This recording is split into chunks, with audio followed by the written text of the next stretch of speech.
Hi friends, you are welcome in this video. Friends, in the last video we analyzed all the characters in Animal Farm. We analyzed major and minor characters also. Now friends, in this video we are going to analyze the whole novel or novella, that is Animal Farm. We will discuss the symbolism presented in this novel, allegory, political satire and various themes described in this novel. So friends, let's start with the first point, that is symbolism in the Animal Farm. Now, if we look at the very text of Animal Farm, we find that at the very surface level, it is a fable, it is a fairy tale presented through the characters like animals, and through the mouth of animals, we find this tale or this story progresses. Now, though this is a fable, but it is a parallel fable to the real world people or to the real world events. Now, how these events are symbolized or how these characters are symbolized, let's look. Now these characters are presented as the symbols of the real characters in the real world. Now the very first character, if you look at Old Major is represented, or he stands for Karl Marx, and the very message of Old Major, that is, he delivers a speech before the animals, and that speech is nothing but the philosophy of Karl Marx, and later all the animals follow this philosophy, follow the way given by Old Major. So Old Major stands for Karl Marx and his principles. Then we have next or second character, Napoleon. Napoleon is the representative of the character or the personality of Joseph Stalin, who becomes a dictator after the revolution in Russia. Next character we have Snowball. Snowball is an ideal leader presented in the novel, but he has to run away due to Napoleon, and the character of Snowball represents the Leon Trotsky, the very ideal leader of Russia. Next character we have Boxer. Boxer is a very hard working horse, and he represents middle class people. He represents the lower classes or the working class people, and these people do not get any benefits from the government as is presented there. Next character we have Squealer. Now Squealer is a very significant character in the Animal Farm, because Squealer is the person or is the character who is responsible for gaining power for Napoleon, because Squealer sets propaganda among the animals and he is the mouthpiece of this Napoleon. Now he represents the propaganda minister of Hitler, Mr. Goebbels. Now this Goebbels had set propaganda for Hitler, and he talks about the good things of Hitler and how Hitler is a very ideal leader, how Hitler is a very strong kind of leader, is the propaganda of Mr. Goebbels, and this Mr. Goebbels is represented in the form of Squealer for Napoleon in the novella. Now next character we have Benjamin. Benjamin is an intellectual donkey presented in the novel.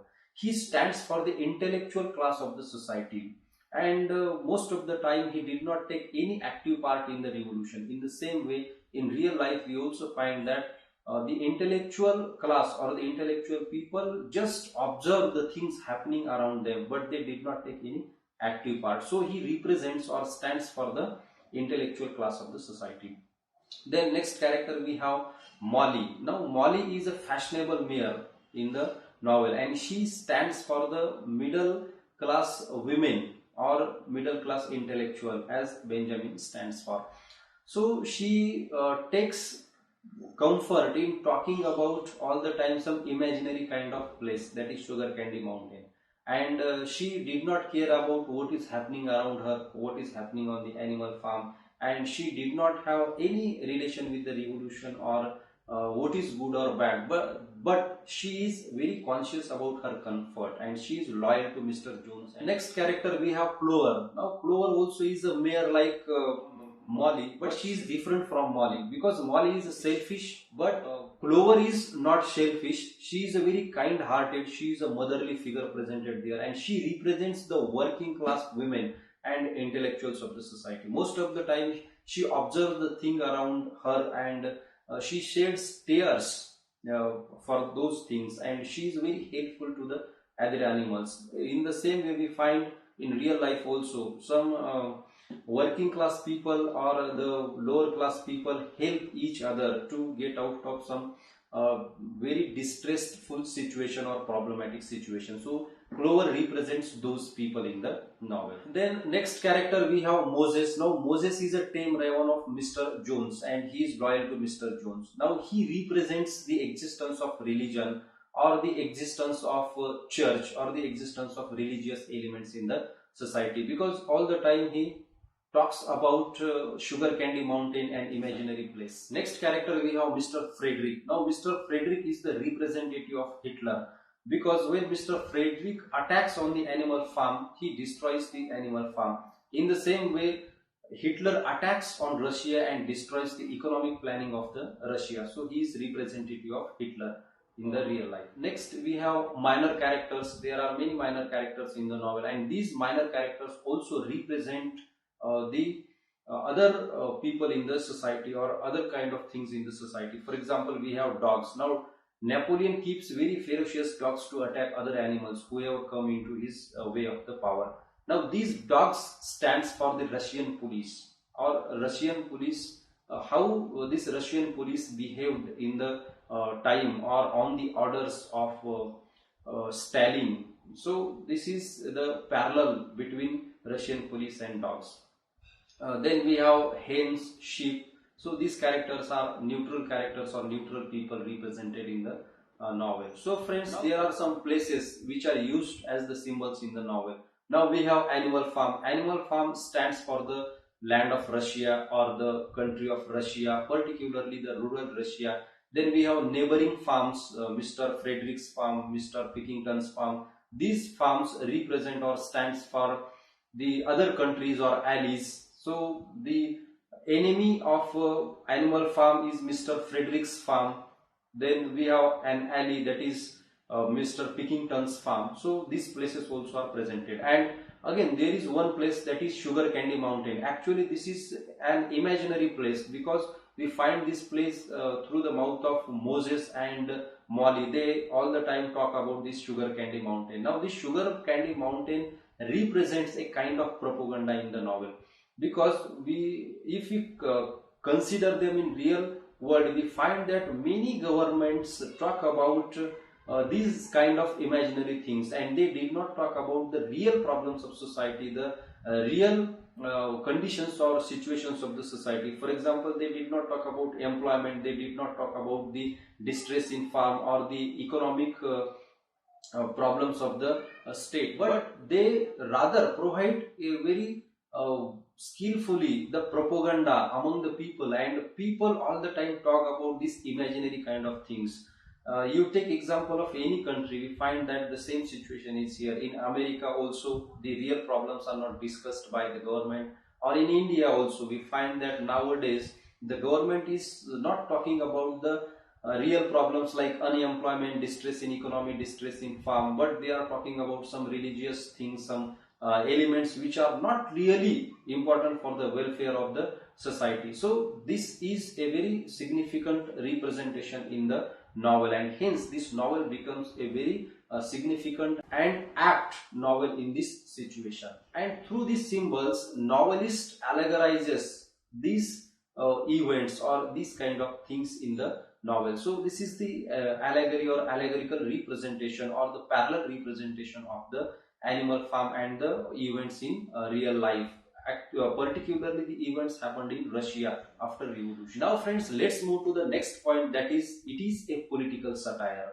Now Animal Farm is a scathing political satire. Now let's first understand what is satire. Satire is nothing but a scathing comment, a very serious comment on the follies and vices of human beings, on the follies and vices of a particular society. Now here we have an opinion of M.H. Abrams. What did he say about satire? Let's read. Satire can be described as the literary art of diminishing or derogating a subject by making it ridiculous and evoking toward it attitudes of amusement, contempt, scorn or indignation. Now friends, we find all these features in Animal Farm. It is a sharp comment. It ridicules the very political system presented at the time of Stalin, or after the revolution of 1917 in Russia. Now friends, in this satire we find that novelist satirizes the system of communism of Stalin. He attacks on the political system developed by Stalin. It is also an attack on the revolution of 1970s of Russia. It is also satirizes how power corrupts the rulers and how rulers become the absolute power observers in the state, and how they exploit the other masses, how they exploit the common people. So this satire is presented with very skillfully. It is a humorous story, it is a humorous fable in the form of animals, and it is also embedded with the wit, and it is fully loaded with humor and wit. And also we find their logic or parallel events happening on the animal farm and the in real life. So this is a scathing political satire. It attacks on various things in the novel, various kind of elements in the novel. Now friends, let's move to the next point in this tutorial, that is the themes presented in the animal farm, or what are the themes there in the animal farm. Now we if we read this novel, we find that this novel is all about the revolution of, or a political revolution, how a political revolution starts and how it ends up in a failure is the broadest theme of this novel Animal Farm. But friends, we also have many other themes included in this novel. The very first or dominant theme we find in the novel is class conflict. We have Napoleon and his pigs as a prosperous class, and we have other animals, or we consider them as the common masses or common people living on the animal farm. So there is the great valley between the pigs and the other animals. So this represents, or this is the very theme of class conflict. Friends, the next theme in this novel, we have misuse or abuse of the power. How rulers abuse this power, or how they misuse this power. Again, next theme we have the power usurps the power. How these rulers use power to get more power is also a dominant theme in the novel, because we find that Napoleon used his dogs or the system of these rules to exploit other animals and gain more power. So this is the very dominant theme in the novel. Then we have helplessness of the people in power dominant state. Now many animals are there on the animal farm. For example, we have Benjamin, we have Clover, we have a goat who is fully literate, Muriel, but they did not do anything before the power or against the power, and just they become silent observer. So this is the helplessness of the people in power ridden state. We find a very significant theme. Next theme we have, these rulers use propaganda to finish opponents. As Napoleon used squealer, and squealer set a propaganda among animals. Again, there is a significant theme called exploitation of common masses on the name of welfare of state. So this is a very dominant element presented in the novel. Now squealer sets all animals to work hard, and he says that you are working hard for the welfare of the state and not for the pigs or not for the sake of the other animals, but you are working for your own sake. So this kind of propaganda or this kind of thing is exploited in the novel. Next theme, that is the rulers must respect for the rules, because if they respect for common rules, then the common good would be followed. But here we find the clan of pigs, or Napoleon and his pigs, did not follow any common rules. Actually, they all break the 7 commandments, and breaking of these 7 commandments results into anarchy on the animal farm and the exploitation of the common masses. So this is also a theme. Now friends, there we have 7 commandments in the novel, and these 7 commandments symbolize or stand for the different kinds of things in the novel. Let's list these 7 commandments and understand for what they stand. The very first commandment we have that whatever goes on 2 legs is an enemy. Now this 2 legs enemy is presented as the capitalists of the society. Now the real enemy of the society is capitalist people. Now and they should be considered as enemy. This is the first commandment. Second commandment is whatever goes on four legs and has wings is a friend. Now this represents as the poverty ridden people, or the people who have common features or who have common goal to achieve, and these people should be united. The next three commandments: no animal shall wear cloth, no animal shall sleep in a bed, no animal shall drink alcohol. Now these three commandments represent as the communists should avoid luxurious life, and communist rulers must avoid this luxury of the lives. So this stands for the luxury of the life, these commandments. And the last two commandments, that no animal shall kill other animal, and the last one is all animals are equal. These two commandments represent or stands for the equality among people, irrespective of class or religion or any creed. Now these commandments are the symbols of these kind of things in the novel. Now friends, this is the very analysis of the novel Animal Farm. We discussed about the allegory, the symbols, the political satire and various themes in the novel. Friends, if you have any problem regarding the analysis or regarding any points discussed in this video, please comment below. I will try to answer your comment and I will try to solve your problem. So friends, thank you very much for watching the complete tutorial. Please like this video, share this video among your friends, and subscribe to Literature Simply and press the bell notification icon for updates like this.